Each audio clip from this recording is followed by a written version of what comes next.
Technology. I did. Thanks, Christine. Oh.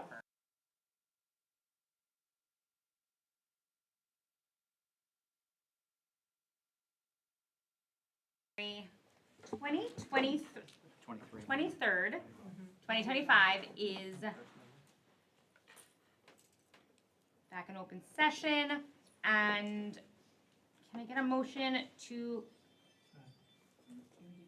No, there are 1, 2, 3, Sunshine 4, statement? 5, 6, no, No? 9 members of the public in attendance. Can I get a roll call, please?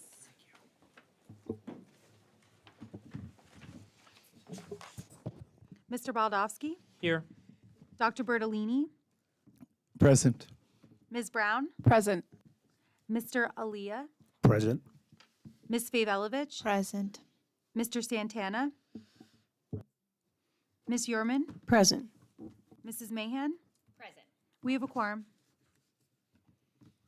The New Jersey Open Public Meeting Law was enacted to ensure the right of the public to have advance notice of and to attend the meetings of the public bodies at which any business affecting their interests is discussed or acted upon. In accordance with the provisions of this act, the Fair Lawn Board of Education has caused notice of this meeting to be published by having the date, place, and time thereof distributed to the persons on the approved list, posted in the Board of Education Administrative Office, and sent to the Bergen Record and the Herald News. The announcements posting for the regular monthly meeting, along with the date, place, and time thereof, was distributed on January 6th, 2025. Please join me in the flag salute. I pledge allegiance to the flag of the United States of America and to the republic for which it stands, one nation, under God, indivisible, with liberty and justice for all. No, they just like made me redo my whole password and stuff. Do you want me to get that back? All good.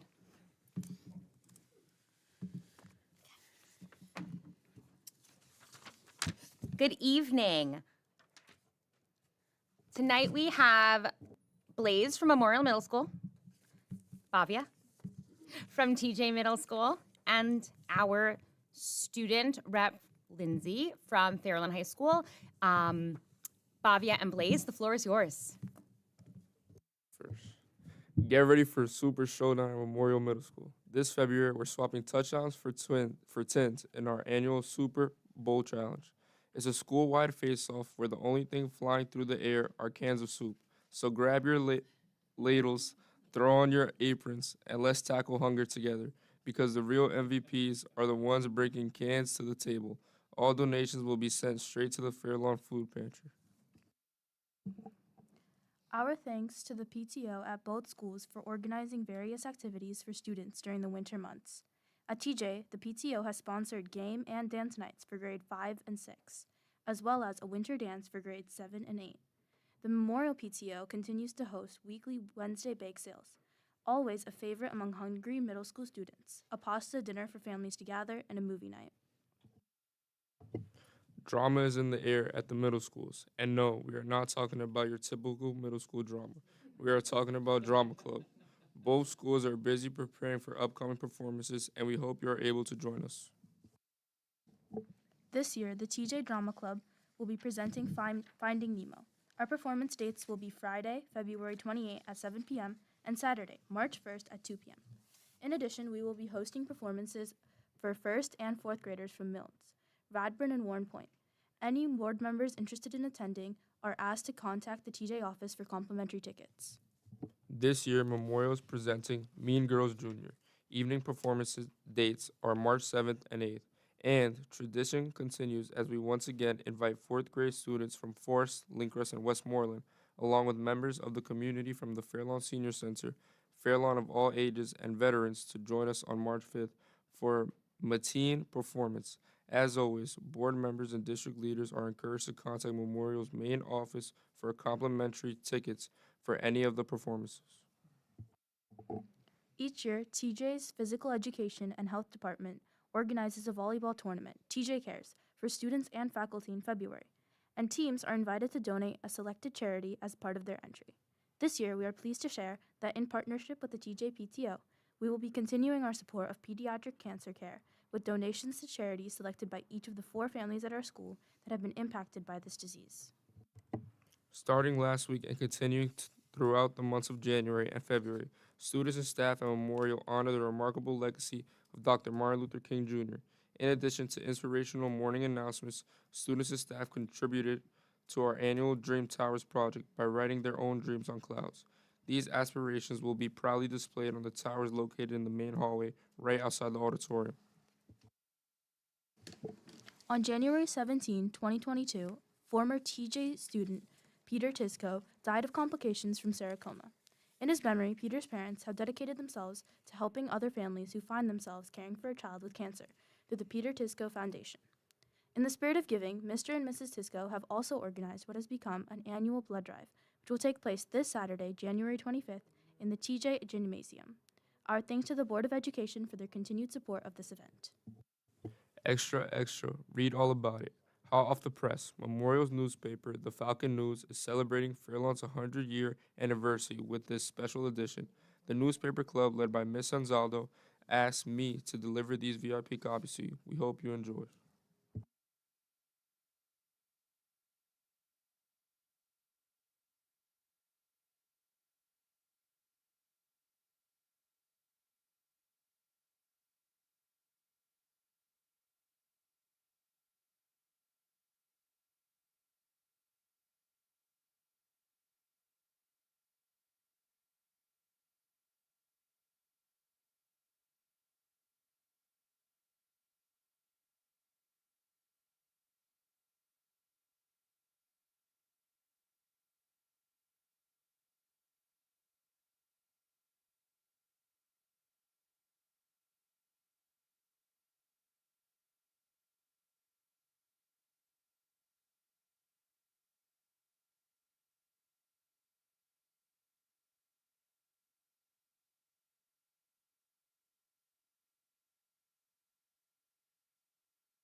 Go ahead, Lindsay.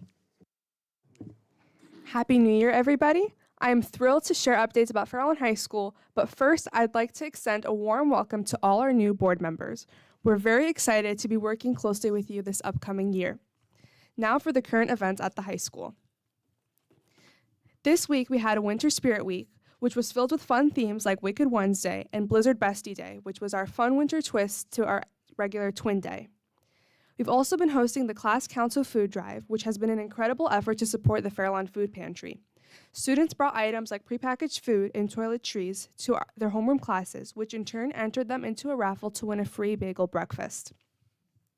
With the Super Bowl snack down, we're bringing excitement and delicious treats to everyone while fundraising for our annual marathon, which is held at the end of the year. The Senior Class Council has been fundraising using Squishmallows and Study Grams, which is a creative way for us to spread kindness and encouragement during midterm season while also fundraising for senior prom.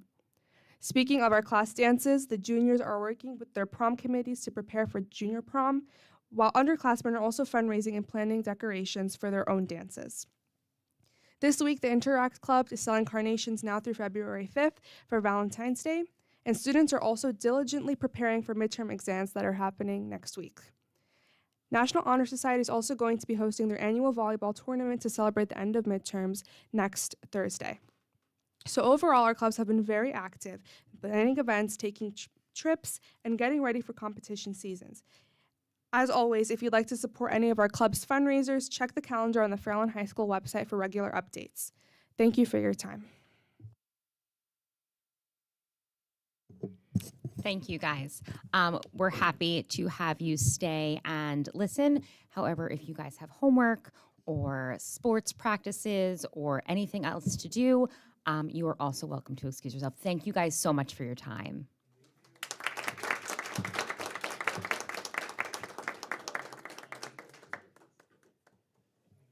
Dr. Dionisio, the floor is yours. Thank you, Ms. Mahan. Good evening, everyone. First, I would like to start off in thanking our students for coming tonight. And Lindsay, thank you very much for doing such an outstanding job as our board representative from Fairlawn High School. It's good to see you again. Happy New Year. I would also like to welcome Mrs. Claire Keller in her official capacity as our Assistant Superintendent. Mrs. Keller actually started this week on Tuesday, so she's on day 3, and she's still here. So we're very happy for that, especially I am. So welcome. We're looking forward to working closely with you. At this time, there are 2 resolutions on this evening under Board Resolution number 2A and 2B. At this time, I am going to turn it over to Ms. Mahan on 2A and Mr. Baldowski following on 2B. Whereas Michael Rosenberg has served as a dedicated, present, and hardworking board trustee, serving on numerous committees for 17 years, including serving as board president, Board of Education vice president and president, and has made been a passionate voice, putting the students of Fairlawn first in every decision made.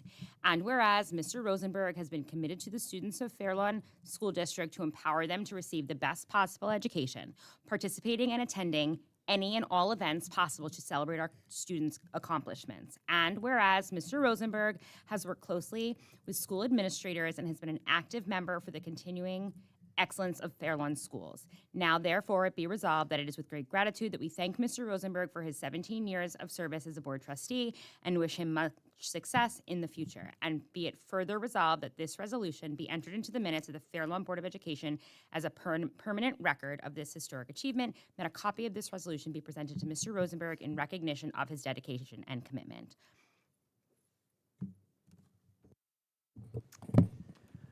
Whereas Special Law Enforcement Officer Class 3 Jose Valentin dedicated his life to public service, beginning his distinguished law enforcement career in 1986 as an auxiliary officer with the Patterson Police Department, and serving with distinction in roles including police dispatcher, patrol officer, traffic division officer, DWI liaison, and fatal accident investigator. And whereas Officer Valentin, after retiring from the Patterson Police Department in April 2016, continued his commitment to public service as an SLE 03 at Thomas Edison School, where he found his true calling in working with and protecting our students. And whereas Officer Valentin demonstrated exceptional dedication to the students of Thomas Edison School, serving not only as a protector, but as a mentor and role model, creating an environment of trust and understanding, and helping countless students feel safe and welcomed in our school community. And whereas Officer Valentin's compassionate approach to his duties, from helping new students adjust to school life to teaching children about safety with patience and kindness, exemplified the highest standards of school safety and community policing. And now, therefore, be it resolved that the Fairlawn Board of Education extends its deepest condolences to Officer Valentin's family and expresses its profound gratitude for his years of dedicated service to our school community. And be it further resolved that this resolution be permanently entered into the minutes of the Fairlawn Board of Education, and that a copy be presented to Officer Valentin's family as a testament to his lasting impact on our school community and the countless lives he has touched through his service. Thank you, Ms. Mahan. Thank you, Mr. Baldowski. At this time, I ask that everybody please join me in a moment of silence for Officer Jose.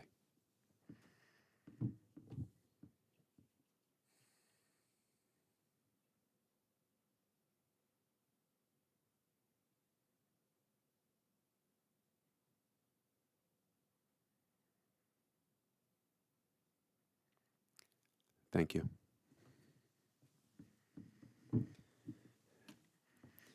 At this time, I would like to draw the board and public's attention to Resolution 7A on the agenda this evening.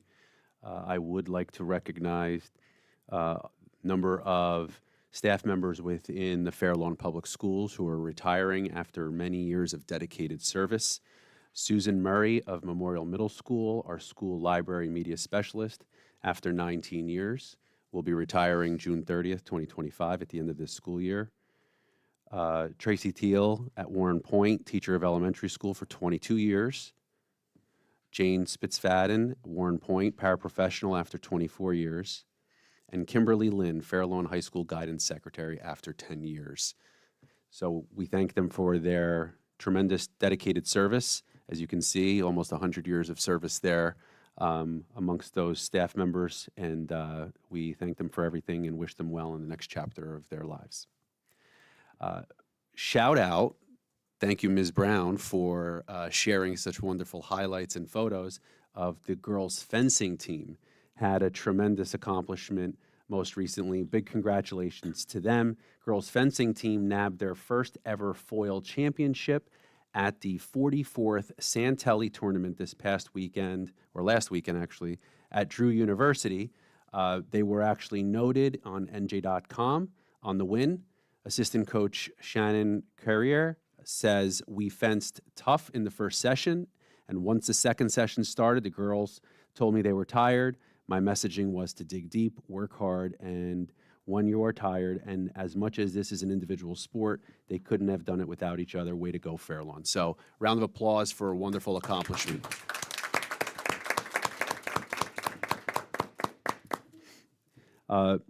Memorial 8th graders recently visited the Holocaust Museum at Rockland Community College. That was on January 7th and January 8th. This is an annual occurrence.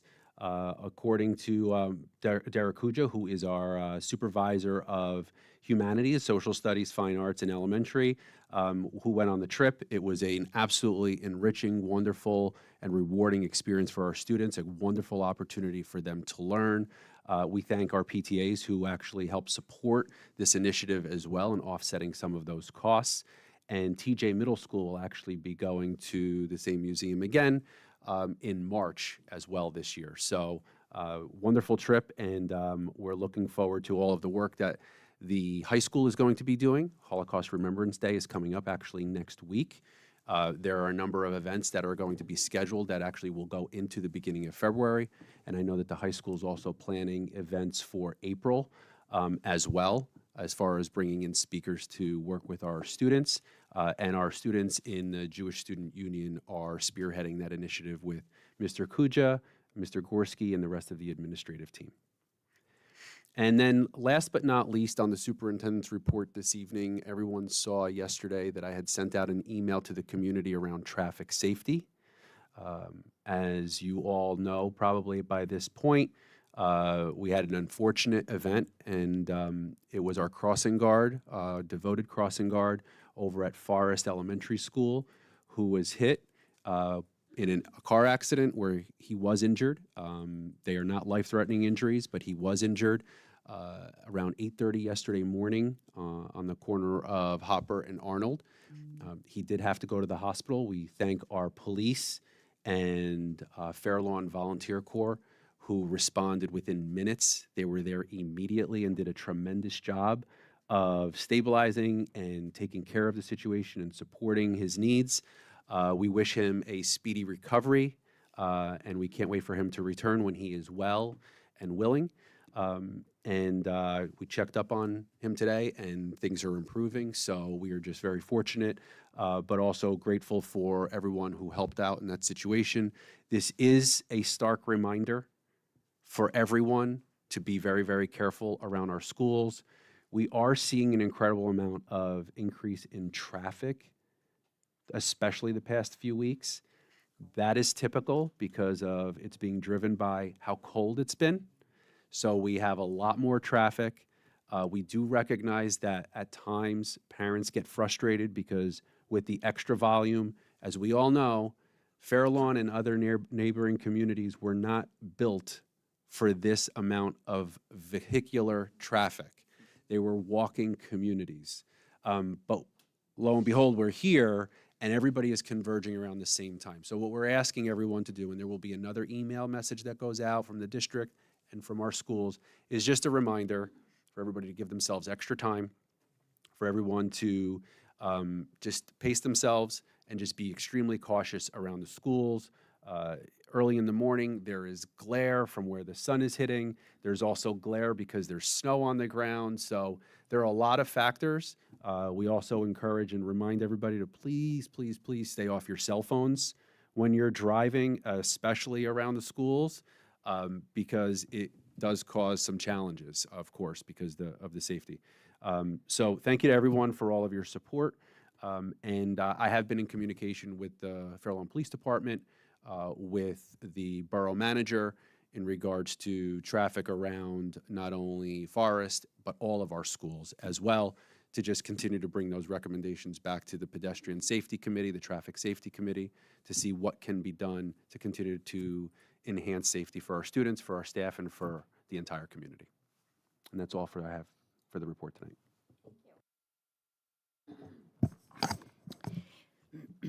This portion of our board meeting is specifically for comments on resolutions listed in tonight's agenda. When speaking, state your name and municipality of residence, specify which resolution you are addressing, limit your remarks to 3 minutes. State law prohibits board members and administrators from discussing personnel matters, student discipline, or other confidential issues. Please note that this is not a dialogue or Q&A session between speakers and the board. While we may not respond immediately or to every comment made tonight, all input is carefully considered and helps inform our decisions. Responses may come through emails, reports, board statements, website updates, or after the comment period closes. Thank you for your participation in our school community's governance. Please also note that beginning in this year for this board, you will note that the timer is up on the side, giving everyone the opportunity to see and pace their ability to speak so that everyone is prepared on the timing of how much time they have left. The floor is now open to the public.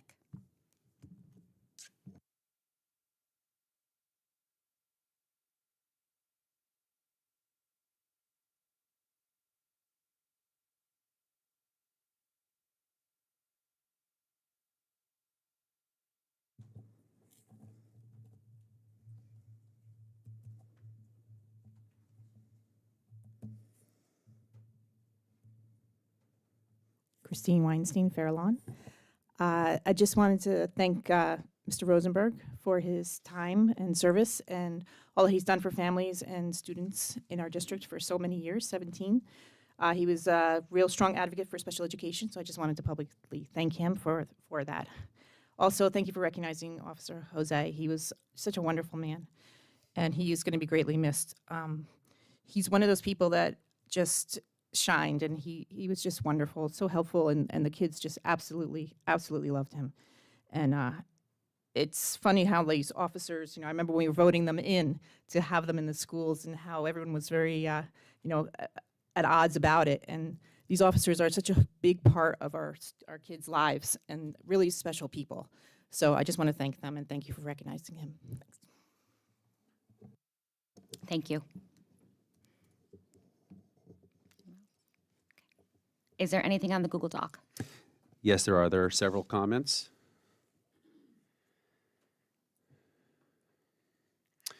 First comment is from Shazida Ahmed. Recently, there has been an increase of pedestrian-related accidents near all of our schools, more specifically by Forest Elementary School, where there are a lot of blind spots with the amount of cars that are parked for pickup and drop-off, as well as cars that are speeding by without any regard for pedestrians. I am requesting to have this area reassessed so we can get speed bumps installed in front of Forest Elementary School to slow down speeding cars, requesting to install pedestrian crossing lights on Hopper Avenue towards the school, and increase law enforcement presence during drop-off and pickup times to ensure the safety of all of our children going to and leaving school. This is a serious issue that needs to be addressed by the board in coordination with the Fair Lawn Police Department and the borough to ensure the safety of the children and residents in our town. The next comment is from Michael Rosenberg. I would like to thank the board that voted yes, the administration and the parents for the resolution on tonight's agenda, as well as the support I received while I was on the board, as well as the nice comments that have been sent to me. Being on the board was a labor of love for me and a large part of my life. I only wish that the current board works together with the administration to keep our school district the superb district it is. Please stay in your lane and avail yourselves of all of the training available. Thank you again. And the last comment for the first public portion is from Juan Garcia. For fire alarm evacuation, not fire drills during cold weather, please consider supplying schools with cold weather evacuation kits similar to New York schools. so our kids are not exposed to elements in emergency situations when time is of the essence and kids can't grab their jackets. A fire evacuation kit for a school during cold weather should include warm clothing like hats, gloves, thermal socks, and emergency blankets to protect against the freezing temperatures during an evacuation. And that's the end of the first portion of public comments this evening.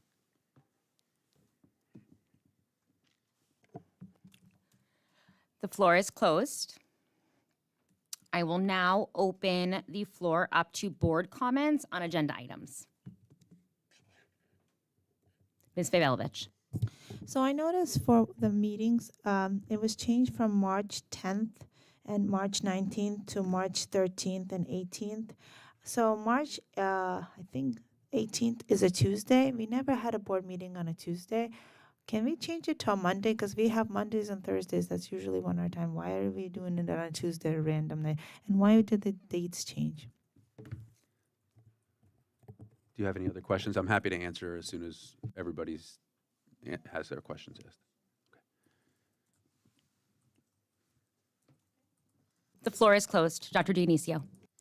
Ms. Favalovich, so one of the things that we did was, since the last meeting, the actual budget calendar actually came out officially, and we had a change in the date. Typically, the preliminary budget is due by March 20th.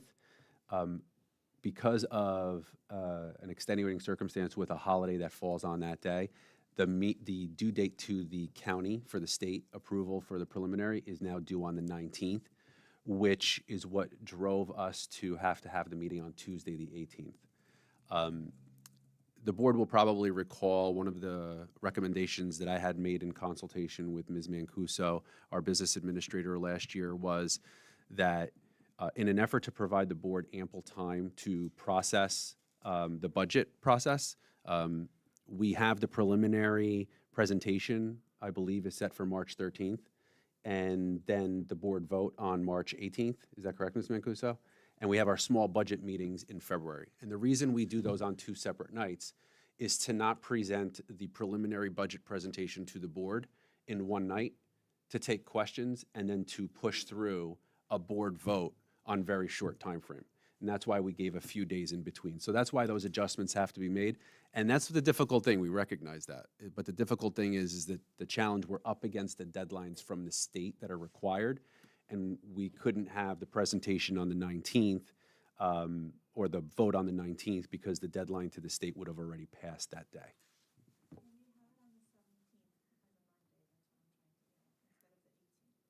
What we're trying to do is also buy in as much time as possible, because if we have the meeting on the 13th, there may be some points that come from the board that will require the administration and the business office to go back and make adjustments. That only gives us Friday and then Monday in order to be able to do that in preparation for Tuesday. So that's why we did it on Tuesday.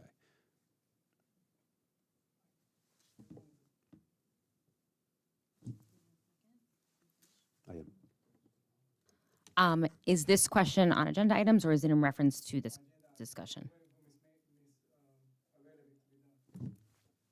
Okay, go ahead.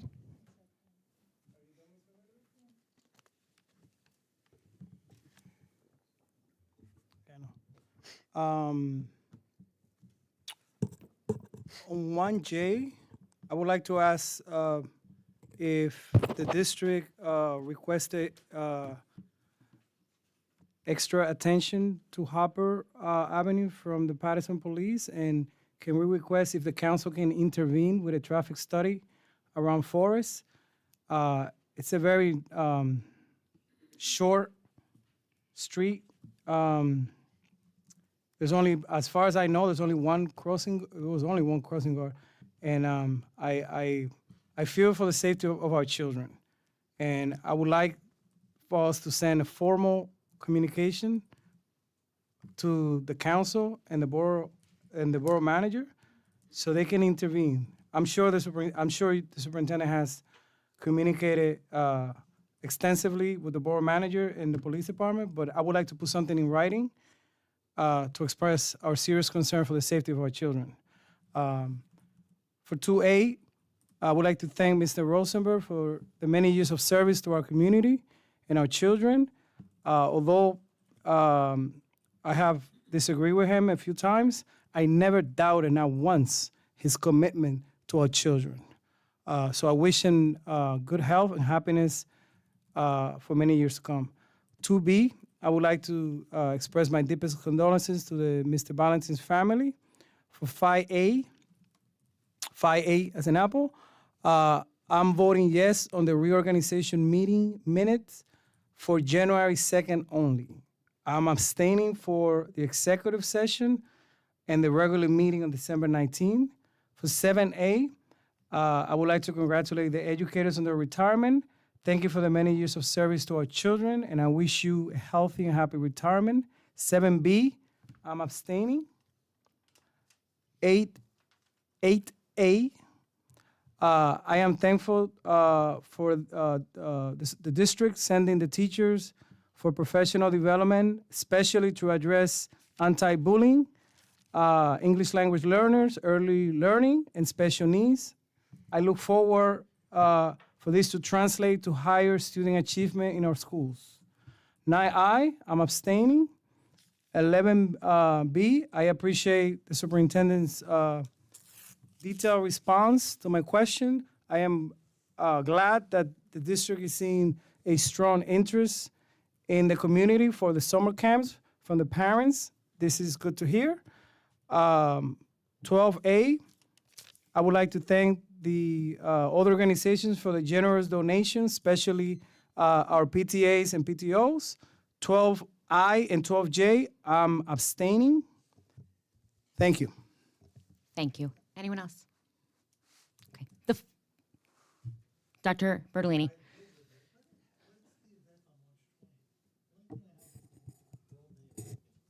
There's a, in addition to the World Day of Happiness, it is one of the state-approved long list of holidays, and so the state made the determination to change it.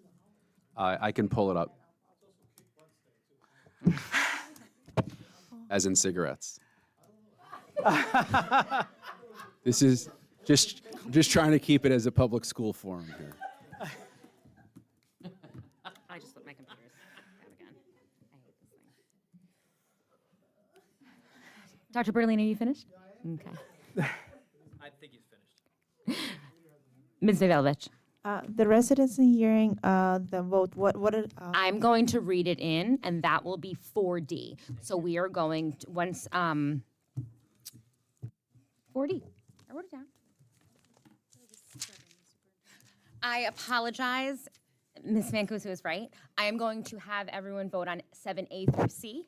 I will then read the resolution for 7D into the minutes, and I will ask everyone to vote on 7D in isolation. Correct. 7 days of residency. No, 7 days is the residency. The floor is closed.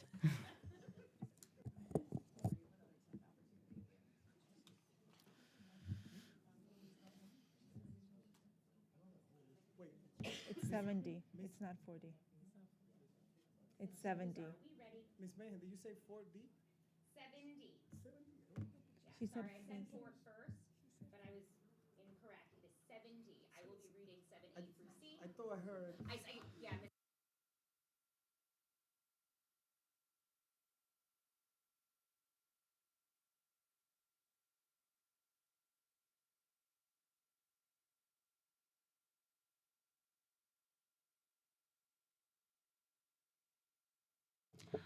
Dr. Bertolini, the official election calendar is recognizing Nowruz as a holiday, Nowruz as a holiday on March 20th, and they have moved the budget deadline to March 19th.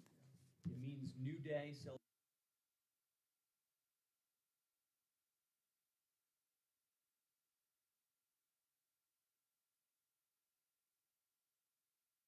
So moved. Second. Roll call, please.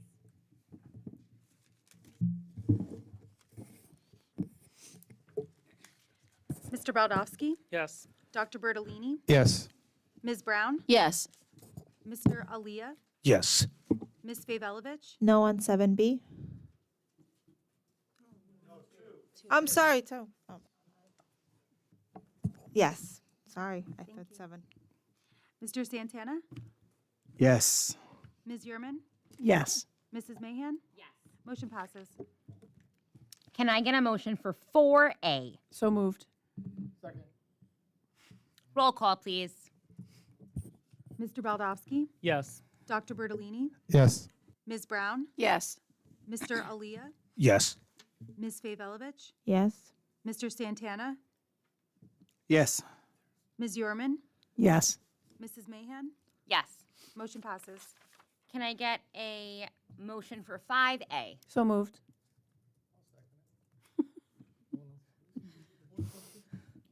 Roll I call. can second. Wait, 5 to house only A? Just the minutes. Oh. Okay then. Mr. Baldowski? Yes. Dr. Bertolini? Yes. Ms. Brown? Yes. Mr. Aaliyah? Abstain on 5A for December 19th. Ms. Favolovich? No. Mr. Santana? As I said in my comments, yes only on January 2nd, and abstain for both the executive and the regular meeting December 19th. Ms. Yurman? Abstain for December 19th, regular and executive, and yes on the reorganization in January. Thank you. Motion passes. You forgot me. Oh my God, Mrs. Mahan, I'm sorry. Yes. It's on the second page. Look at that. Good. Motion passes. Can I get a motion for 7A through C? So moved. Second. Roll call, please. Mr. Baldowski? Yes. Dr. Bertolini? Yes. Ms. Brown? Yes. Mr. Aaliyah? Yes. Thank you, Ms. Hoffman. Ms. Favolovich? No on 7B. Mr. Santana? Abstain on 7B. Ms. Yurman? No on 7B, and yes on anything else. Mrs. Mahan? Yes. Motion passes.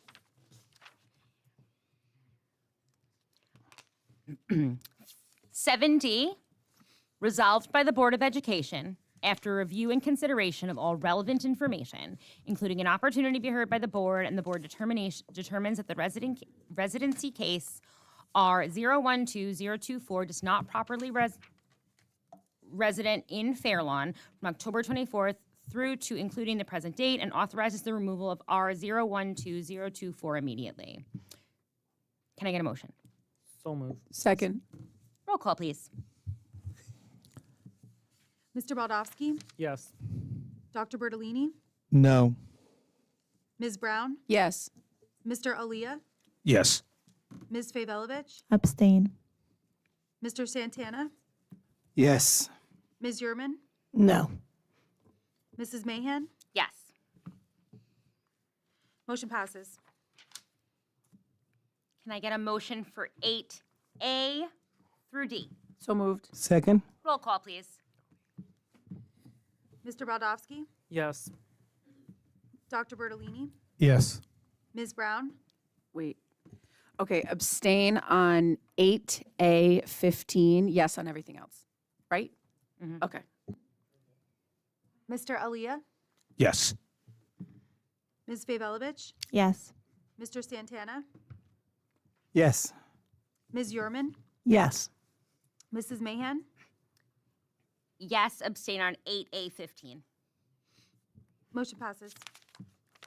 Can I get a motion for 9A through E, G through J? So moved. Second. Roll call, please. Mr. Baldowski? Yes. Dr. Bertolini? Yes. Ms. Brown? Yes. Mr. Aaliyah? Abstain on 97, yes for the rest. I'm sorry, 9. 97. 97. Ms. Favolovich?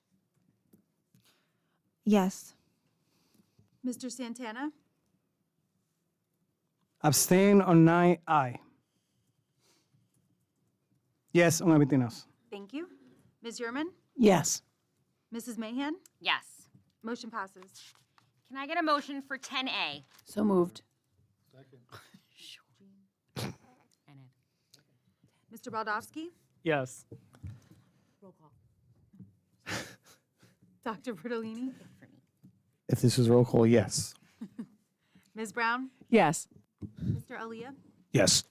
Ms. Pavlovich? Yes. Mr. Santana? Yes. Ms. Yurman? Yes. Mrs. Mahan? Yes. Motion passes. Can I get a roll call for A through C? I'm sorry, 11A through C. So moved. Roll call. Mr. Baldovsky? Yes. Dr. Bertolini? Yes. Ms. Brown? Yes. Mr. Alia? Yes. Ms. Pavlovich? Yes. Mr. Santana? Yes. Ms. Yurman? Yes. Mrs. Mahan? Yes. Motion passes. Can I get a motion for 12A through J? So moved. Roll call, please. Mr. Baldovsky? Abstain on 12C, yes on everything else. Dr. Bertolini? Yes. Ms. Brown? Yes. Mr. Alia? Yes. Ms. Pavlovich? No on 12C, 12 I's in igloo, and J as in judge. Mrs. Mancuso, do I have to abstain on 12I? C-I-J. What? as in judge. The reimbursement. Yeah, okay, so I abstain on 12I. I apologize. That's okay. And J? Anything else? Okay. And I'm sorry, Ms. Pavlovich, you said I and J. And or C. No. Yes, C-I-J. Thank you. Mr. Santana? Abstain on 12I and 12J, as I previously stated. Yes, everything else. Ms. Yurman? No on 12B and 12C, and yes on everything else. Mrs. Mahan? Abstain on 12C and abstain on I and J. Yes, everything else.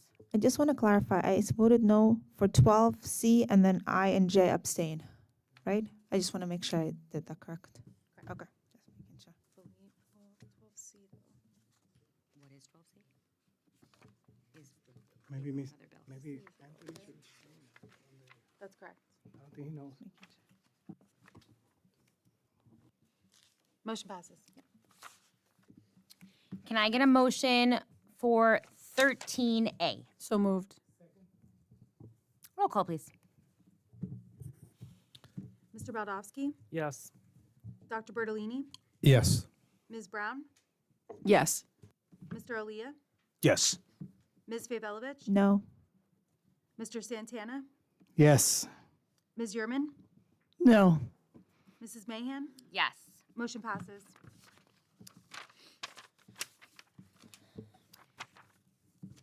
I will now open the floor to any committee chair or liaison that would like to make a report on their current committee or liaison role. Please note that this is not a conversation or a discussion point. This is just a report out on current information pertaining to the community, the school district, and the public. Ms. Ehrman. So this is a report on legislature information. In his 2025 State of the Address delivered on January 14th, Governor Phil Murphy of New Jersey focused heavily on education, reaffirming his commitment to improve the state's public education system. He highlighted several key points. The first point, increased investment. Governor Murphy emphasized continued investment in public schools, particularly through funding aimed at increasing equity and better resources for underserved communities. He stressed that New Jersey has made historic investments in education under his administration. The governor also announced additional funding for schools to enhance educational outcomes and provide better support for students and teachers with a focus on mental health resources, special education, and addressing the impacts of the COVID-19 pandemic. Governor Murphy framed the increase in funding as a key part of his broader vision to make New Jersey educational system more equitable and accessible for all students, regardless of their social, economic background. He stressed that these investments are vital to closing achievement gaps and providing every child with the opportunity to succeed. His second initiative was universal pre-K. Governor Murphy mentioned his administration's goal of expanding access to preschool with a focus on providing quality early education for all children, regardless of their background or economic status. Cell phone use. Governor Phil Murphy of New Jersey addressed the growing concerns over cell phone use in schools. He proposed a new initiative to limit cell phone usage during school hours, aimed to reduce distractions and improve focus in the classroom. Murphy emphasized the importance of creating environments where students are engaged in learning, not distracted by their devices. The plan suggests that the school should adopt policies to restrict the use of cell phones during instructional time, with exceptions for specific educational purposes or emergencies. The governor noted that this initiative will be rolled out with flexibility, allowing districts to tailor the policies to the needs of their communities while ensuring that students are prioritizing their education. Teacher support.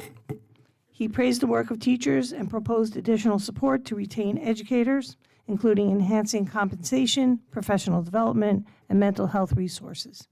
He also underscored the importance of ensuring schools are safe environments for both students and staff. Workforce development.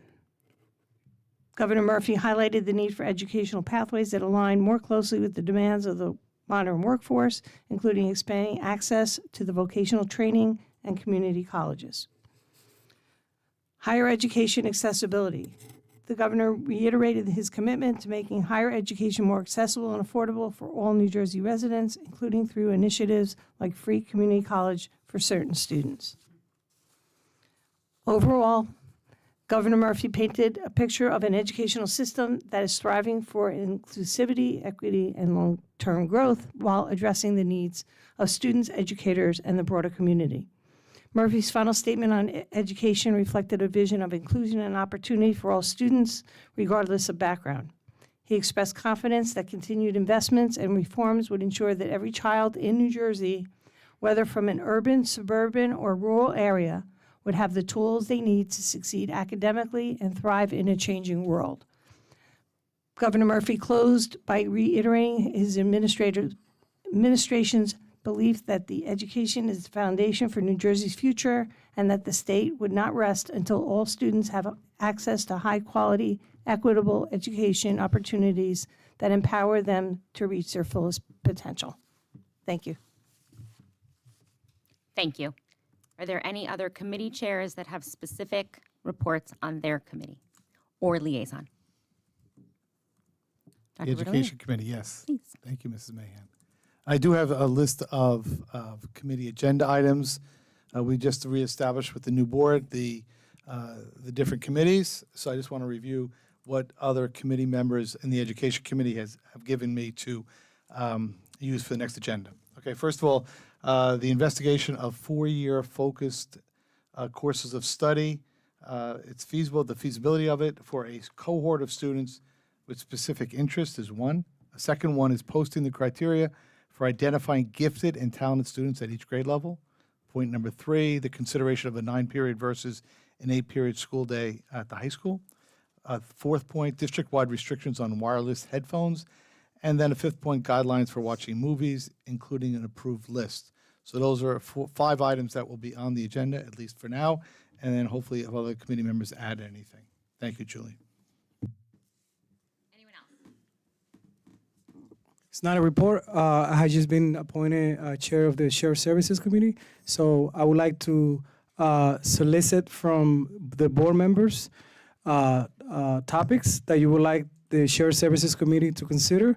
And due to the nature of the committee, please email the topics. At your earliest convenience, I had a very pleasant conversation with the superintendent, and we're looking towards continuing the practice of meeting with the council, with our shared services, and also thinking outside the box with other potential topics. Thank you. Okay.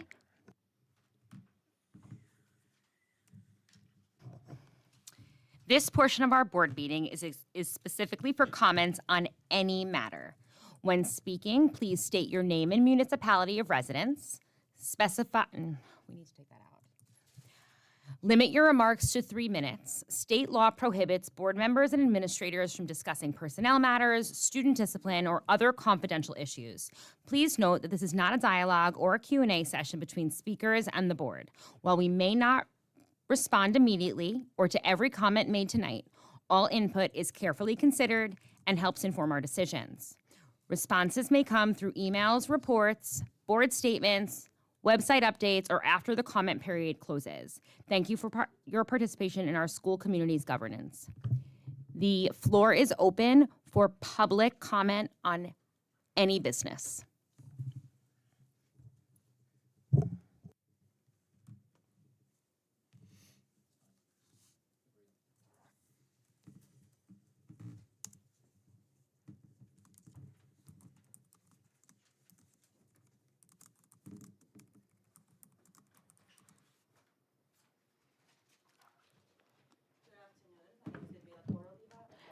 Ms. Korleva, can you just turn on your microphone so everyone can hear you? Thank you. Ludmila Koroliva. So I would like to address what occurred on December's meeting. So I must express my extreme disappointment in your actions, or more accurately, your lack thereof. During the December board meeting, what occurred during Mr. Rosenberg's abrupt exit was alarming, unbalanced, and clear demonstration of lack of leadership on part of the board education. My child was present at that meeting. When Mr. Rosenberg abruptly resigned, he stormed out of his seat, visibly frustrated, stormed out of the room, but before he did, he stopped at the last row where my child was sitting, separated by me and another member of this community. He yelled. So the lack of you guys addressing it was extremely upsetting. When my child left, he was afraid. I took my child, this was his first meeting to this board member. He was afraid. He said, what is going on? And that is atrocious. You're a board of education. How do you allow for an 11-year-old child to be afraid to sit at the board proceedings? Not only, there were 3 other minors present at the meeting. For any adult, let alone the board member, to verbally assault members of the public in attendance is unacceptable. The fact that you chose to ignore this dangerous and inappropriate behavior demonstrates a concerning lack of leadership, respect for the public, and regard for the safety of those in attendance. This type of behavior is unacceptable and undermines the trust this community put in you. I urge you to take immediate action to address this matter and to ensure that such incidents are not repeated in the future. I was very pleasantly surprised to see a security officer at the door. Thank you. The question remains, Ms. Mahan, you're the only one who were able to say something, because apparently, from my understanding, other board members are not able to speak unless you ask them to speak. Instead of addressing and reassuring the public and their safety, you decided to say, we're going to the bar. So not only that, my son is questioning, why are you drinking during school hours? This is Board of Education. Like the things that you are guys going on, I have zero trust in this board. I'm upset because I'm not allowed to take my son to sit here. Every single time he wants to be here. He wants to see how you guys perform. And that goes to every single person here. As an 11-year-old child, maybe he wants to be one day sitting right there. But you basically said, I'm sorry, no, you cannot protect him. I'm getting upset, so I apologize. I was trying to be composed. This is an extremely critical issue and requires immediate attention to restore trust and ensure that the boardroom is safe and respectful environment for all the attendees. Thank you very much.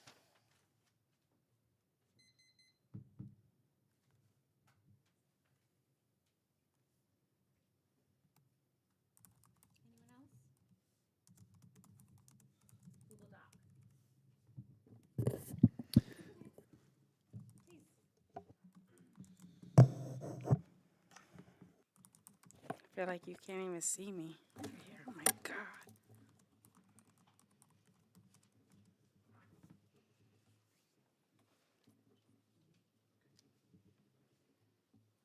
My name is Paula. Do I say where I live? Just municipality, not your address. I'm here in Fair Lawn. And may I just have your last name, please? Chuck. I can give it to you. Thank you. Everybody knows me. Well, that was crazy. I wanted to speak on what you just said because this is the first time I'm actually here this year because I actually love the Board of Education. So I don't know really what happened besides what you just said about Mr. Rosenberg. I've had a few things with him myself, but to have any child here and for him to be scared is a little crazy. So I wanted to get on here and really speak about our Board of Ed. I'm really a voice on the billboard. I don't know if everybody knows the Fairlawn billboard. And I see a lot of negativity, which is alarming because you guys do so well, I think, with our kids that I'm not seeing enough positive things about what you guys do for our children. And that is probably the biggest thing. I saw the incident with Miss Rita. I personally don't know you, but sitting here, I wanted to come and see how your performance was because you guys are the voice of our kids. But I'm not trying to like come directly at you, Rita, but if anybody's gonna be completely honest, it's me. Can we pause the clock for 1 second, please? And I apologize for stepping on your words. You're Thank you good. for your kind words about the board. Your comments have to be directed to the chair. Okay, all so right? everybody, And you can't direct them to an Ms. individual Rita, member, okay. All right, so. She'll know. I'll speak. You can make comments. I got you. You can make appropriate comments. This isn't a back and forth, and you have to direct them to the president. Okay, Gotcha. thank you. Thank you very much. We can start the clock again. All right. So I can't say names. Gotcha. When I walk in here, I don't want to see people on their phones. I don't want to see people rolling their eyes. I don't want to see people kind of like slouched over because you guys are the voice of our kids. I want to see you up, positive, not making faces, not rolling your eyes, because we're here as the parent, we're here. We want to be good with everyone. I'm seeing so much, I don't want to say hate, but not good coming for the Board of Education. And I've never had a problem with the Board of Education. I thought they taught I've lived here my whole life. Grew up, I went to Radburn Memorial because it's better than TJ. And I graduated Fairlawn High School. And I grew up in the system of being classified and needing all the special education since 3rd grade. You guys are terrific. So I don't know, oops, hold on, I'm almost done. I don't really know what happened, but I know that we need you guys all the time. Emails, calls, appointments to see you guys. We need it. And though we have some bad days, right now, I see you guys. I apologize, Ms. Shuck. I am happy to let you speak again. I just do, because the 3 minutes are up, I do have to let Somebody else anyone speak? else speak, and then you can have another 3 minutes. Okay, good. Okay.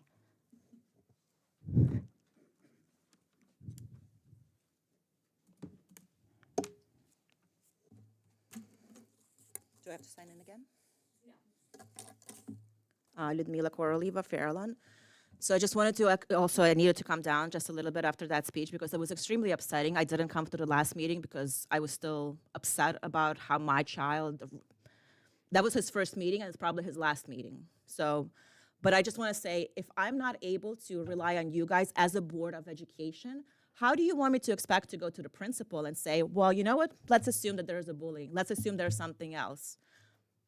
I see how you guys act. You are not behind us. You are not supporting us. That's what I've been seeing. I've been watching you for over a year. I've seen, just like Ms. Paula mentioned, there was a lot of eye rolling. There's a lot of disrespect. Every single time there's an individual who has an accent. There are members on this board who feel that it's appropriate to laugh and smirk. I take that extremely personal. I am an immigrant. I grew up, I actually graduated with Paula.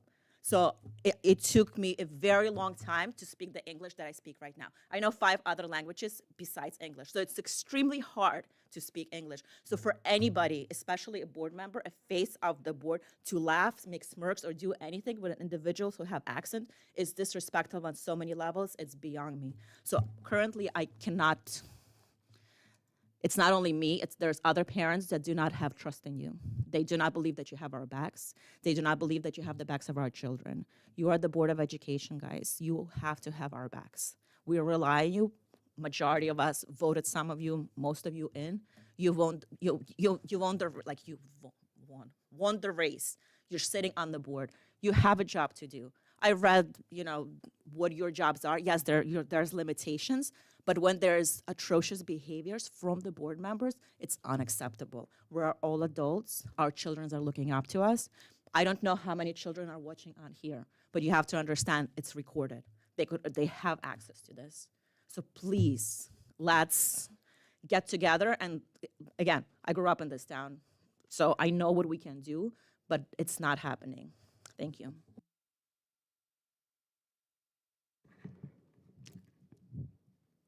Anyone else? Ms. Shuck, you can come back up.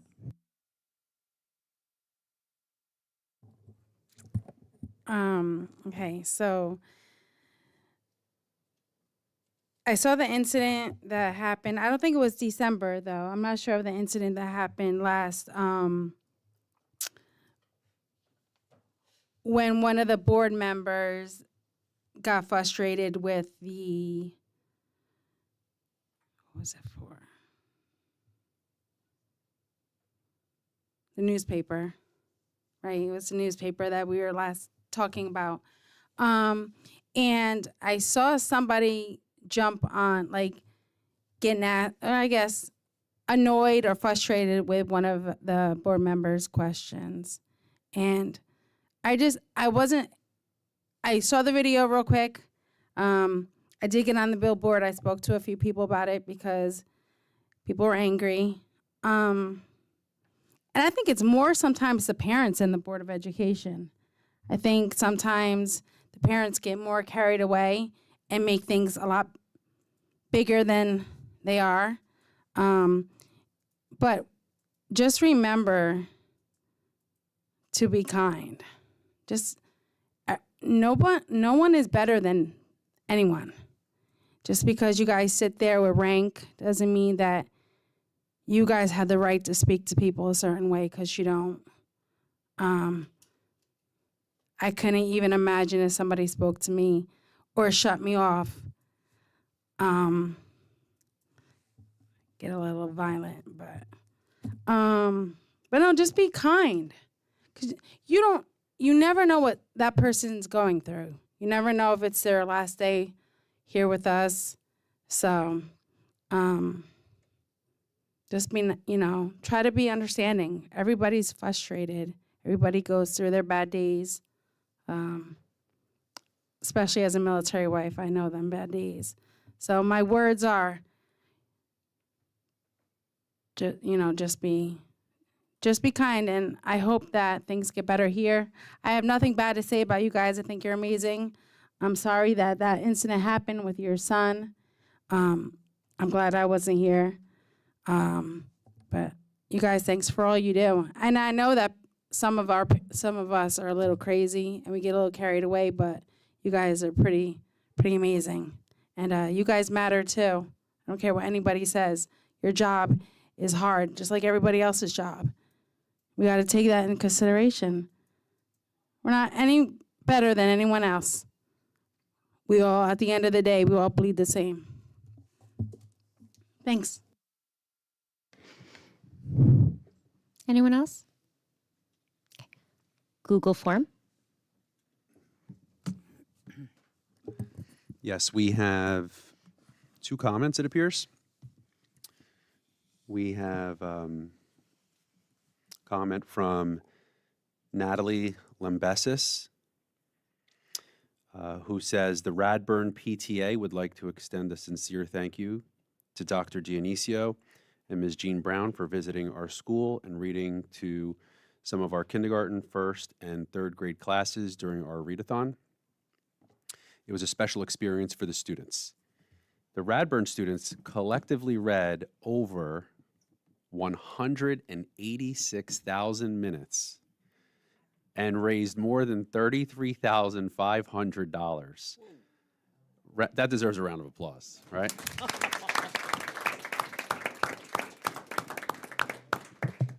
We will notify the board about some of our upcoming events, including Lunar New Year and our school-wide Culture Day. We welcome and look forward to more visits from the Board of Education at Radburn School. Thank you. And I'd just like to thank Mrs. Limbesis and the entire PTA and the faculty and staff over at Radburn who did such a tremendous job. It was an amazing experience to be there and see the energy and the excitement on the kids' faces, right, Ms. Brown? It was great. And I know that there are many of these events coming up for our board. In the future, we have other readathons that are coming up, especially as we lead into March. So really wonderful opportunity. So thank you to the Radburn PTA. The next comment is from Juan Garcia. And there is a two-part statement. I am going to omit a part of it because under applicable laws, as I've consulted with board counsel, it does apply to personnel, and we are prohibited from discussing personnel in public. So I will just omit that portion of it. And if there are any unanswered questions from this, well, the administration will be following up with Mr. Garcia regarding his specific concerns. Starts off, why are the group sizes and number of sessions being reduced in after-school enrichment classes for elementary departments compared to prior years? For example, Abracadoodle, Code Ninja, while there are a dozen people on wait lists. Are those funds diverted to $20,000 unnecessarily going to logo branding, taking away instructional resources from the most financially vulnerable in our community? And then the next statement question is, why are the meeting information, agenda, Google Doc form, and YouTube live stream links not placed on any of our district's social media platforms? So we'll start with the last comment first. We have a page on our district website. And the page on our district website under the Board of Education actually has all of the information here. For example, this Google form link that is being completed by members of the public, as well as the link to all of the board meeting videos. All of the information is there, including our bios for our Board of Education members. All of that information is there on our district page. As far as group sizes for the after-school enrichment classes, that's actually something that we continue to evolve. There have always been wait lists. The funding that goes to after-school enrichment has nothing to do with communications and logo branding. Those are two separate line items. So there are allocated funds that are specific to the after-school enrichment. That's driven by parent and student interest and demand. So we continue to evolve that and grow the programs for after school. And that's part of the annual budget process as to how much money we want to allocate for those after school programs for our students. And it's driven by demand. So based on the partnership that we have with the after school program companies that we have, there is a cap and a limit as to how many students could be in those. And we try to devise it in a way that's based on interest surveys from the students and the parents around the types of after-school enrichment that they're interested in. So for example, there have been survey responses on some after-school programs that the interest was very low, so we didn't want to run those programs because naturally we want to devote the resources to the programs that have the highest interest. So we'll continue to evolve that, and we try to cycle all of the students through. So perhaps you can't get into a program in one cycle, but we try to get them in later on, different time of the year. Okay? All right. That's all we have. The floor is closed. Ms. Corleva, to respond to your statement, I am technically the voice of the board, but I don't speak on behalf of each board member. We are a board of 9 that functions as one. So I apologize to Liev. No one should ever have to feel that way. And I feel for you as a parent because I was in the same situation as you were with your son last January. My youngest had to be escorted out of this room as a result of a similar situation.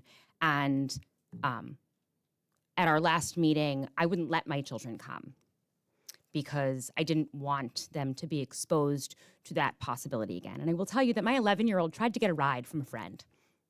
He's like a really, really strong advocate. We're two therapists at home, so it's a lot of conversation. So as a mother, I feel you.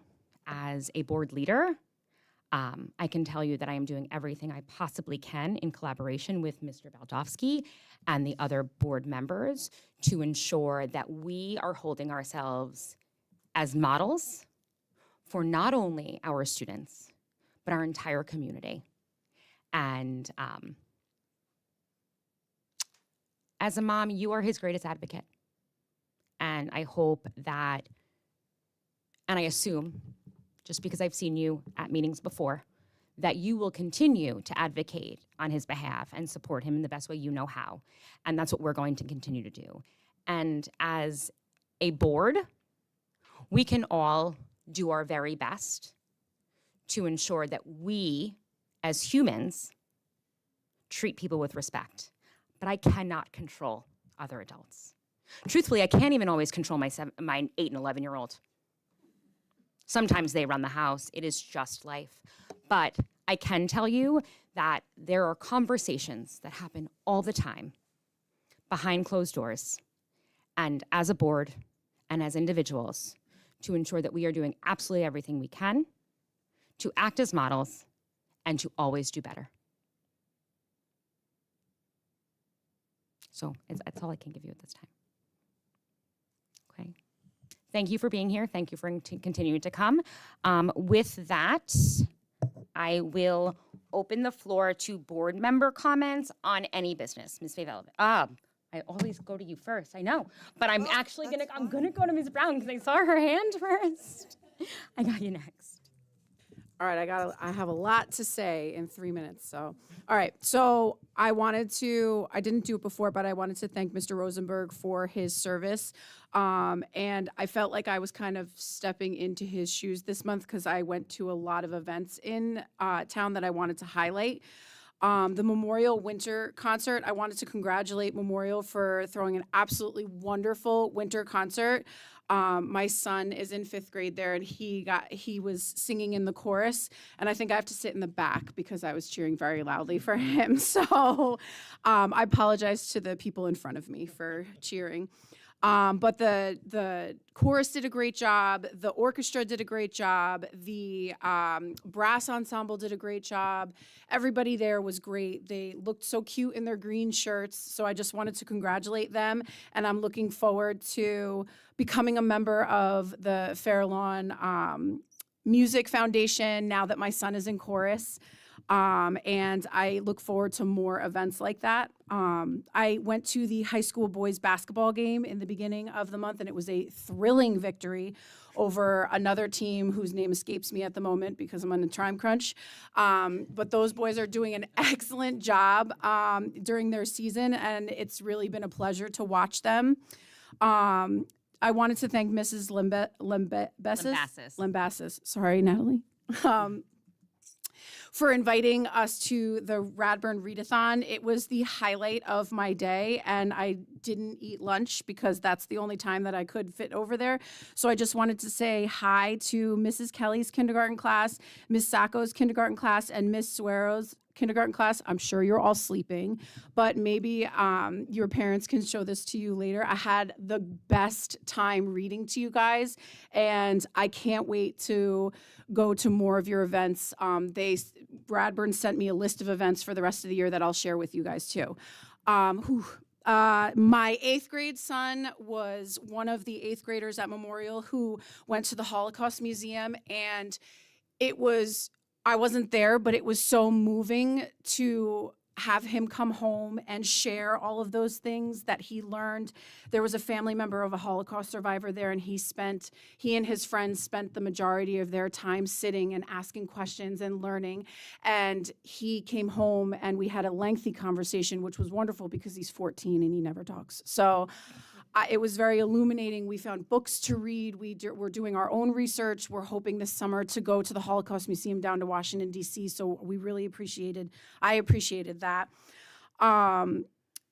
So I want to yield the rest of my 5 seconds because I want to talk about fencing and the track team, and I want to give them the right amount of time. Thank you. Thank you. So, yes, once everyone has given their time, given their allotted time, if it has not exceeded 30 minutes, which it shouldn't because that's just not how math works, then everyone can go again, if they so choose. Ms. Favelovich and Mr. Santana, I have you on my name list. So my first question is, I think I misunderstood. I just want to make sure it's clarified that the number of sessions for the after-school enrichment program, none of them went down. So the 4 classes that we offered this year, none of the sessions were cut this year. So that's my first question. My second thing is, I would like, Milnes has Read Across America, and I understand Radburn has a readathon. I would also like for Read Across America to be district-wide versus one school. I think it would be nice that the entire district participates in Read Across America versus just one school. So that's another thing I've been talking about this for a while, and I've been discussing this, so this is not the first time that the board has heard it. Board docs has been tough to read, and most parents cannot sit through and click on everything, especially since most of the time, all of the time, you cannot look at board docs on your phone. So I'm proposing, and I'm making a motion for the district to create a page or 2 of board highlights. And Morris Hills and Morris Knolls High School has an amazing example of how board highlights. Anything that the board voted for, it's on a PDF, and it's basically 1 or 2 pages, so most parents can read it easily, and it's quick instead of clicking through every little tab, which takes a long time. And board docs has different fonts, different highlights. It's really hard to read it once it becomes a PDF version. So my motion is to create board highlights of every board meeting from now, starting next month. I'll second. Go ahead. To create board highlights for every board meeting in a PDF form that is about a couple of pages long.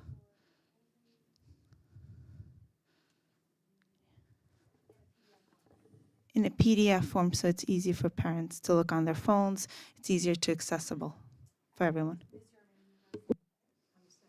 I'm second, thanks. I will open the floor for discussion. Ms. Mahan, I have a comment. As superintendent of schools, while I recognize that the board has the authority to make a motion and second, I think the most productive, and the board's heard me say this before, the most productive and constructive way of handling change across a district that's over $130 million, almost 1,200 employees and 5,700 students in 10 buildings, is to refer any of these comments to the appropriate committee for more thoughtful conversations, because any decisions that are made at the dais have significant impacts across the district, and I think it deserves its ample time, discussion, effort with the people that it impacts directly. Point of information, in November, I made a motion. It was moved to committee. It was never discussed. No information was ever provided, which Robert's rule says it would be done. Therefore, I don't want to bring it to committee because obviously my motions are not even considered to be discussed. Board policy actually states to recommend to committee, so it could be emailed to the appropriate chairperson of that committee, and then that would be put on the agenda per board policy within 1 or 2 Board of Education meetings. But Robert's rule has to be put on the next on the next education committee meeting last year, and in December it was never discussed. That's what Robert's rule says. It has to go on the next if it's referred to a committee. board policy says 1 or 2 meetings in board policy. But Robert's rule says 1, so I'm not sure what we're going to follow. I'm going to ask that the board attorney please refer back to this and we get legal advice and counsel.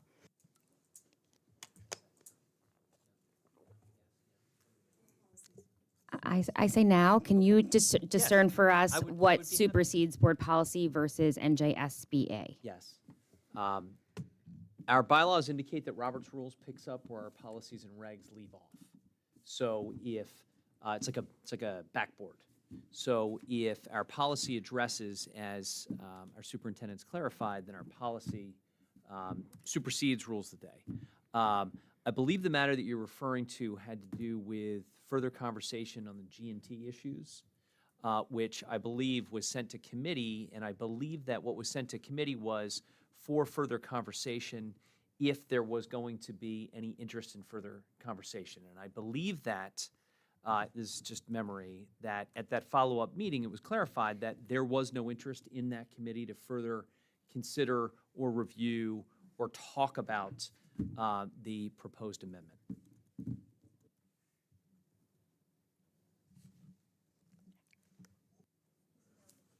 Ms. Avelovich, you can continue. I thought Mr. Baldowski was talking. We have conversation and discussion now on the motion. Yeah. You had a point of information. Did you want to continue? Okay. Mr. Santana. All right, so what we have done in the past, during my first term on the board, yes, the practice was to not bring up, not to ask the board to take on a new initiative during a board meeting unless that idea was not considered by the committee or ignored by the committee. So it sounds like since then there haven't been any update on our board policy in that regards. Well, it has been. There has been a board policy change where the board committees have to take the topic that is suggested within 1 or 2 committee meetings. So correct me if I'm wrong. So the topic that Ms. Favalovic suggested, was it discussed or was it not discussed by the committee of jurisdiction? Because if she brought it up in December, you brought it up in December? November. Okay, so if she brought it up in November, based on the policy, it should have been like, I believe the policy say shall. So I believe the policy says shall be discussed. So that means it's mandatory. It's not like, oh, we don't feel like discussing it. The policy said shall be discussed. So, it has to be discussed pretty much, either in December or in the January. So if it wasn't discussed, then according to the policy and our past practice, what Ms. Favelic is doing is permitted. So maybe if we can hear from the committee chairperson, that will help us. Are you done? Okay. Dr. Bertolini.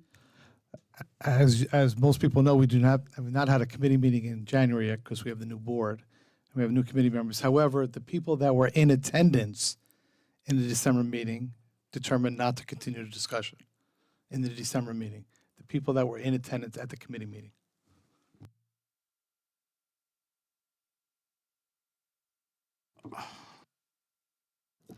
Point of information, can we just discuss this motion and not discuss and create?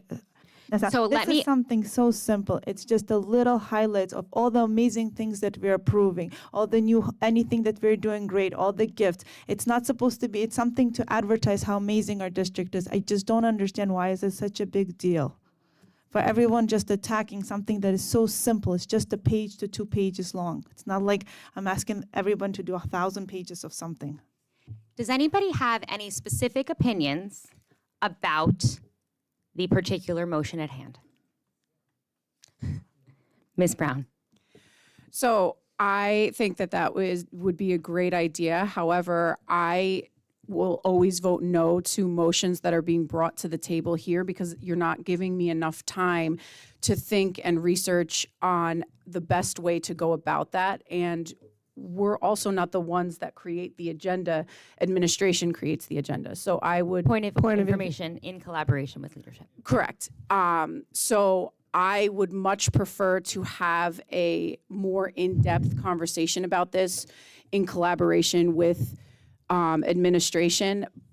I'd like to make a subsidiary motion to move this to a committee to have that discussion. I just don't know which committee it would be moved to. Would it be moved to a board retreat? How? We can certainly discuss it at the board retreat. We can also move it to the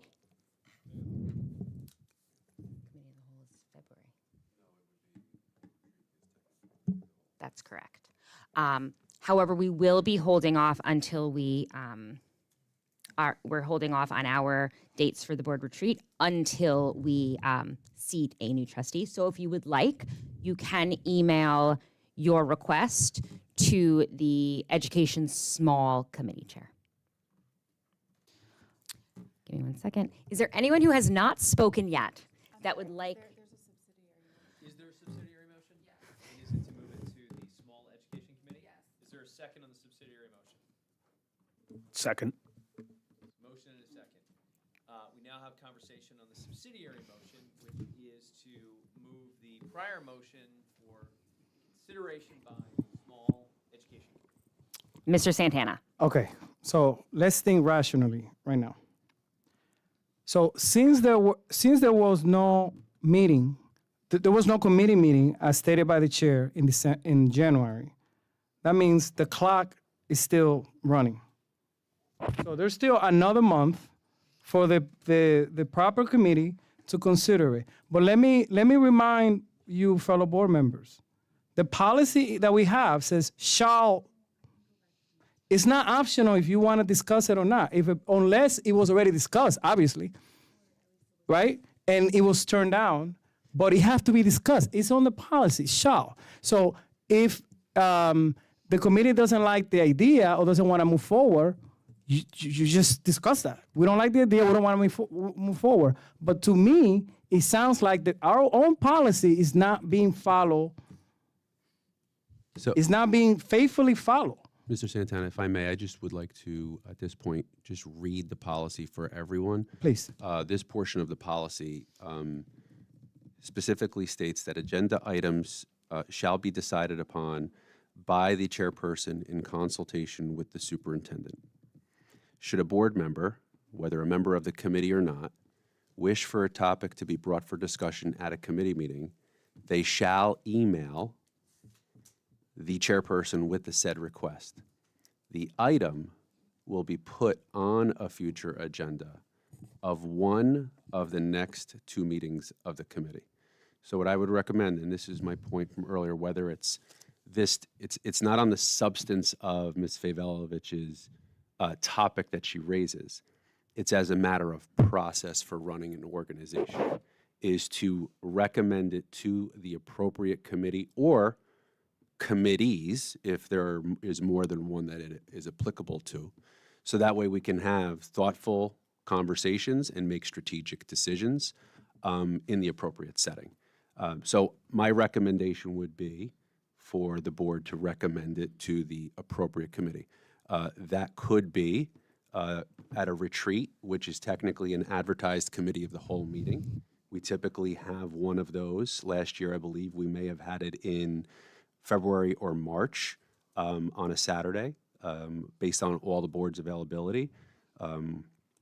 We could also recommend it to the appropriate committee or committees in order to be able to discuss that. Being that we follow the board policy in having the interested board members put the email to the chairperson to add this item to those committee agendas. Ms. Favalovich. Just want to make sure what you read was wonderful, but we voted on it in November to send it to committee. Once we vote on something to send to committee, now we have to follow Robert's rules. It's not that I wrote an email. As a board, we all voted to send it to committee. Once that happens, Robert's rules comes into play. So I don't understand. It's not I wrote an email. We all voted for it. Since we voted for it, Robert's rules state it. And it has to be also a written explanation. Nothing written was there. I'm not trying to put someone on a spot. I think it's great to highlight all the amazing things we do on the board and all the things we approve and all amazing things. I just don't understand why wouldn't I've been discussing this for a while. This last year, I've been discussing this. I mentioned it 4 to 5 times. So unless you were a new board member, this is not the first time you heard it. It's not the second time you heard it. It's not the third time you heard it. So you have heard it multiple times. I've been trying to say it nice and explain it. So I don't understand why it's such a big process to highlight all the amazing things that our students and our staff and everybody else is doing. It's not like I'm asking, it's a page, it's amazing. I've been talking about it for a year. I think it's great. So everybody is kind of on the same page. And there was also members of the community writing on Google Docs that they actually want this because Google Docs is hard to use. So I don't understand why anybody would be opposed to it. And also, a board member said I have to read the process. As a board member, we don't determine how it's done. We ask for the administration to do it, and the administration does it however they want because they're running the school. So I cannot say, I want this, I want this, I want this. I just said highlights. It could be anything that's going on in our board meetings. That's all I asked. Thank you. Call the question. Roll call, please. Everybody clear? No. The motion on the floor is to move, Danielle, do you have it written? Subsidiary motion to move the discussion of creating board highlights for every board meeting in a PDF form to the small education committee. Okay, that's what we're voting on right now. Point of information, call to question, you have to vote on that. Once you vote on that, 3/4 of the board, according to Robert's rules, have to agree. Once that is agreed, then we can vote on the subsidiary motion. Refer to board counsel on the process, Mr. Yes, Magna? and the chair has recognized the call of the question and has requested a roll call on the motion. That's what we're going to do right now. That has been our practice. Roll call, please. Mr. Baldowski? Yes. Dr. Bertolini? Yes. Ms. Brown? Yes. Mr. Alia? Yes. Ms. Fay-Belovich? No. Mr. Santana? Yes. Ms. Yorman? Yes. Mrs. Mahan? Yes. Motion passes. We're back in board member comments. Okay.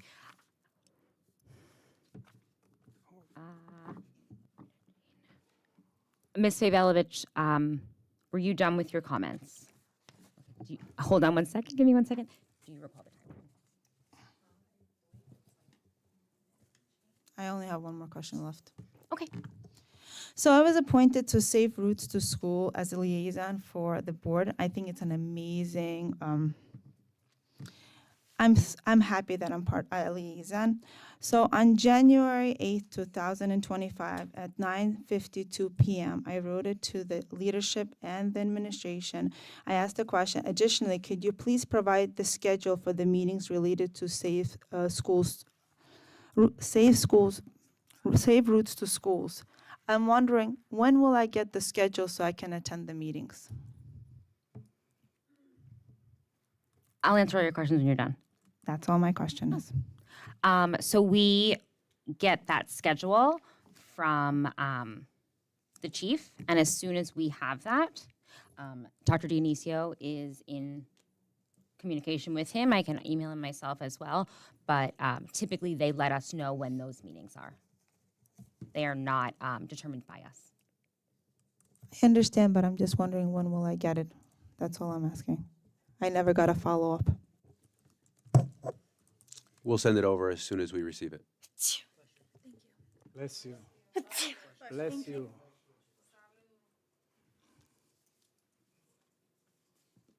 Mr. Baldowski. Just to assist with the safe routes to school, since I had covered for Mr. Rosenberg while he was a liaison one meeting, it appears that they don't have stand-in meetings per se, so they kind of schedule it on bi or triannual basis. So those meetings aren't set right at the beginning of the year. They kind of develop as the chief sets those with the council. So just to give you that background. Thanks.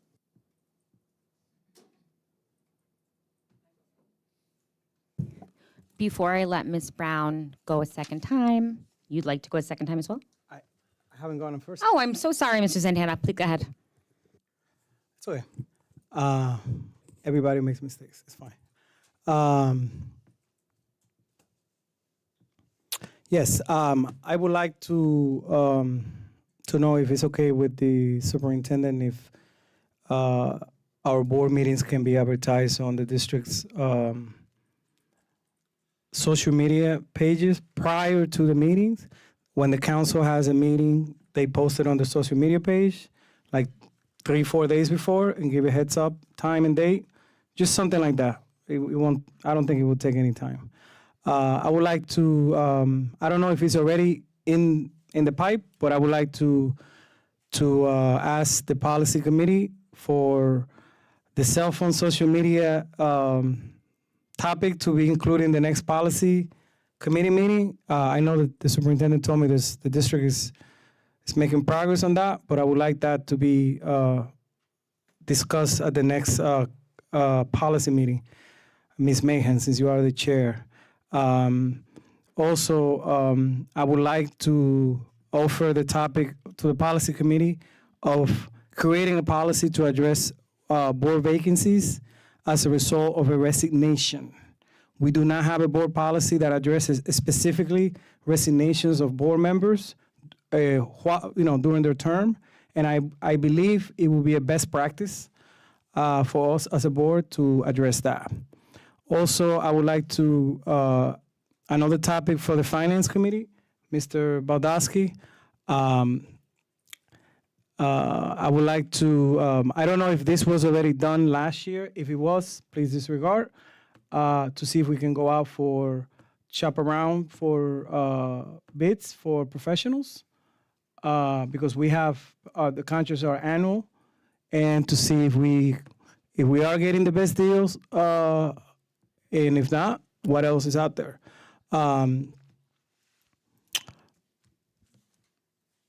I would like to wish good luck to our students on their midterms. Please study a lot. Work hard. Do not procrastinate. Reach out to your teachers. Use your study guides and your study and your notes. I'm very concerned about traffic to the community, especially in the rushing hour dropping off our kids in the morning. Please obey the speeding limits. Please model positive behavior for our children. Please be polite. Please don't cut people off. Please park all the way down to the stop sign when you drop the children, especially in our middle schools. Follow the process, because our children are learning not from what we say, but from what we do. I'm not even halfway through. So I'll wait for the second round. Thank you. Anyone else have any comments? Okay. Ms. Brown. Okay. So I want to echo the same sentiment as Mr. Santana. I also want to add, don't stop in the crosswalk at Memorial Middle School, because everyone does, and poor Ms. Schwint was out there asking people not to do it, and they were doing it anyway. So please, please, please don't stop in the crosswalk. I know it's very cold. I've only pretty new to the traffic down at Memorial because it's cold and my sons don't want to walk, but we just have to be a little bit more mindful. I want to congratulate the indoor track team. They won their first ever league championship this year, and they were really excited about that. So I just wanted to congratulate the coaches and the student athletes there. I wanted to highlight again the women's foil team. What they're doing right now is a very big deal. They won their first ever Santelli tournament, which is the biggest fencing tournament in the country. And they beat the top rated foil teams because they are the top rated foil team. They also last weekend won their county tournament. They were county champions. Briella Nicodemus, Carolina Lazar, and Sadie Hand all are Santelli and county tournament champions. Briella won the individual gold at the counties. Carolina won the individual silver, and Sadie took fourth. That's a really big deal as well. So I wish them the best of luck at the rest of their season, and I'm honored to watch history in the making. I also wanted to comment that I really liked the committee reports section of the agenda, and I was hoping that we could keep that in the agenda moving forward. That's it. Look, I still got a minute to spare. Anything else, Ed?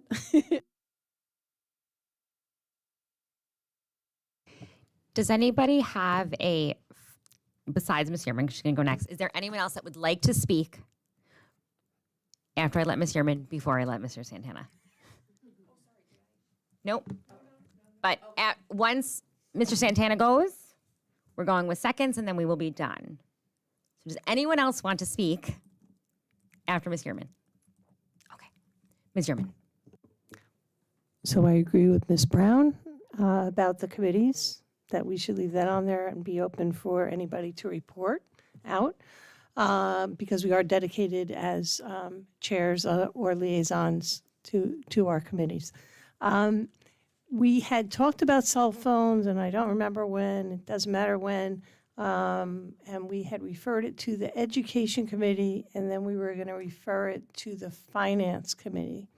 And based on kind of the state of the state and what the governor had said, what I would like, it's an ask of if we can follow Ramsey High School, or Ramsey Board, their model, which is pretty brand new though, and look into the financial burden for the Yonder pouches for the high school. So it's specific to that in the Finance Committee. So it's an ask. But I know eventually it'll have to go through policy and probably go through the Education Committee to prepare how our cell phone usage is, and headphones and that kind of thing, however we do that. But my ask is specific to the Yonder, if I got the name right, the Yonder phone holders for the high school. Thank you. That's it. Mr. Santana. Yes. The topics that I suggested before, I will email them to the committee chairs as per our policy. Just cross the T's and dot the I's.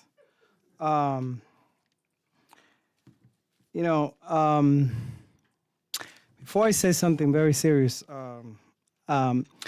we work very hard during my first term on the board. The board. We work very hard to encourage our children to bike to school.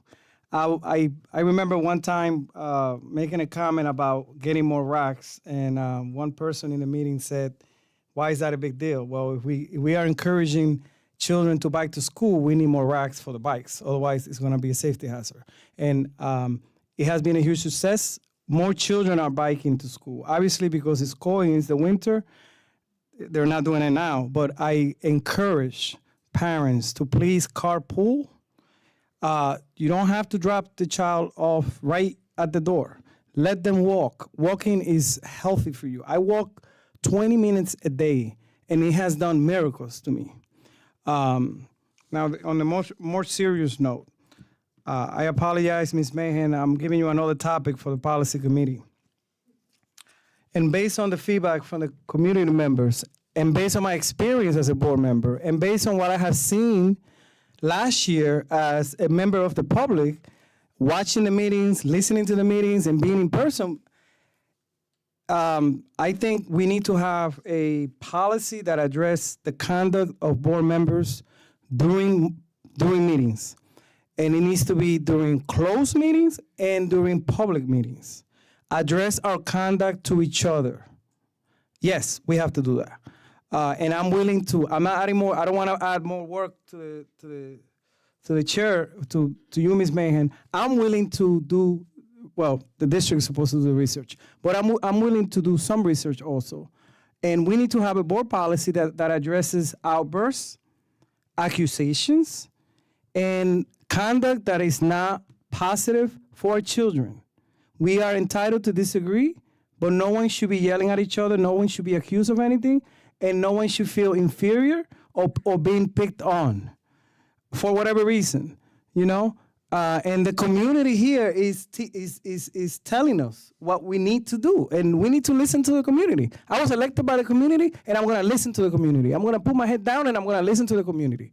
So I would like respectfully to request that at the next policy meeting, the topic of conduct of board members be discussed for a policy, and this needs to be like in front of the line of all the policies, because if we don't get along, we can't get anything done. And this is something very important. Our community, just let me finish the sentence, please, Ms. Mahan, if I may. In other countries where there's a lot of corruption, I was born in a third world country, in Latin America. In other countries where there's a lot of corruption and no justice, the community learns that behavior, right? If we are not respectful to one another, the community is going to learn that behavior, and they're going to think it's also okay. So we have to address and check our attitudes at the door, because our children don't do what we said, they do what they see us doing. So please, let's get along. I don't want to hear another comment from a member of the public that we heard today. So we have to be, we have to do the right thing for the board, not for this board, for future boards too. Thank you. Okay. Sure. When will we have a policy meeting? Because we always have it through committees and none of us as a group meet. When will the next policy meeting as a group will be? Okay. The floor is closed. Do you want to respond to any questions right now?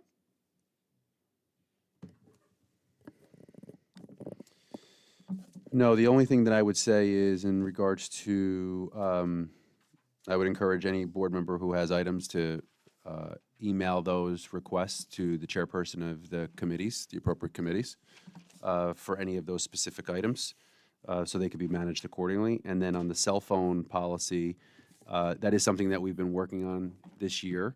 It is an impact that would predominantly, as I've mentioned in public meetings and in committee meetings, impact most of the impact would be in the middle schools and the high school.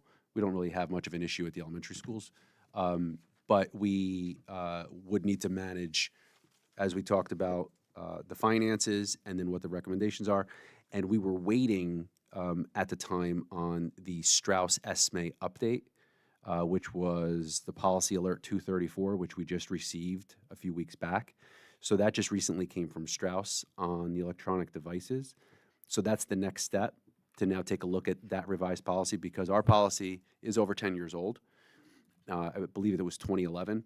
And now it begs the question as well of the timing of it with if we do something premature before legislation comes down, which is likely to be forthcoming in the very near future. So we'll just have to discuss that in committee and then manage that. And as Ms. Yerman mentioned, it would impact several committees, because it doesn't just impact education, but it certainly impacts finance. And, you know, yonder pouches, we've estimated, would probably run somewhere north, for a size of our district, probably north of $70,000, $80,000.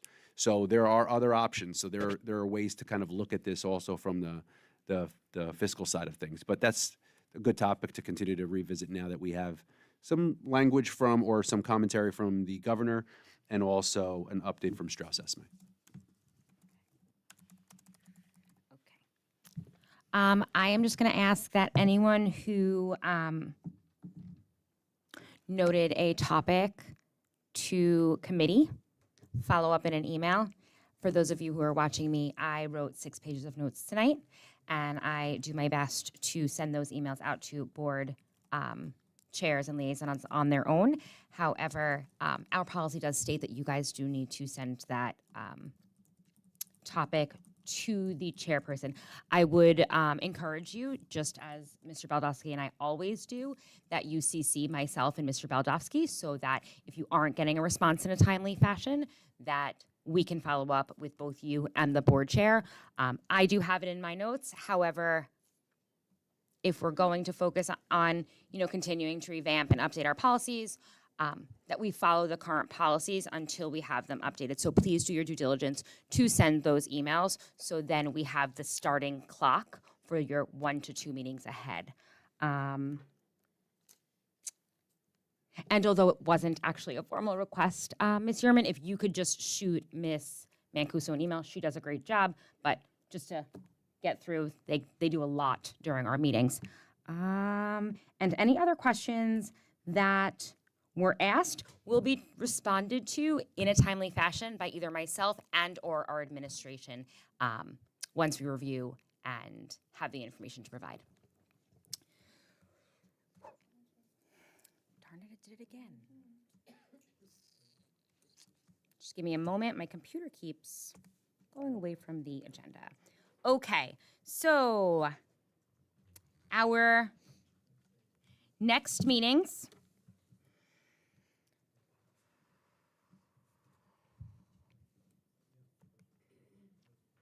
give me a moment.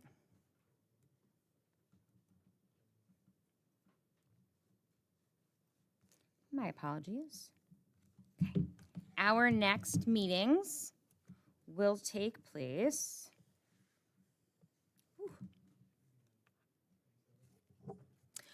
on January 30th, 2025. We will be having a special action meeting at 7:30 p.m. at Edison School in the Eugene M. Banta Public Meeting Room 19. This will be our BOE vacancy interviews. We will then hold an additional meeting for February.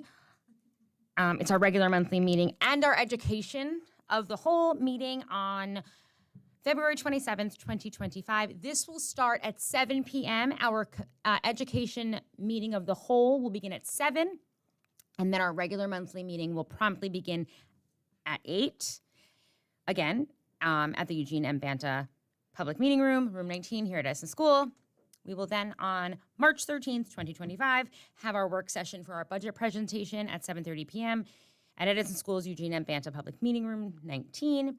We will then have our preliminary budget adoption on March 18th, 2025 at 7:30 p.m. at Edison School's Eugene M. Banta Public Meeting Room 19.